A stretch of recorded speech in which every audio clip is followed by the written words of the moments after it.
Hey guys, and welcome back to this channel. In this video, I'll be showing you guys how you can quickly remove emojis from your videos on CapCut PC.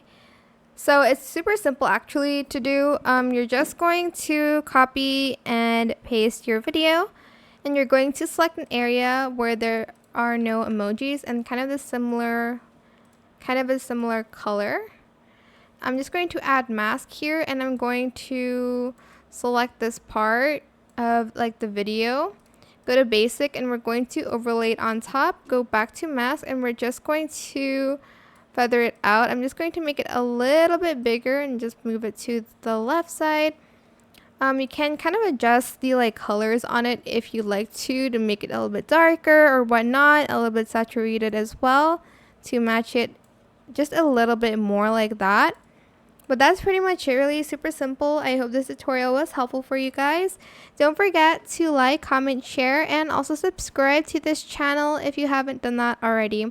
If you have any more questions about this video, just leave it in the comment section down below and I will try my best to answer them all for you guys. And if you found this video helpful, please click the thanks button as well. That is it for this video. Thank you so much for watching. Bye!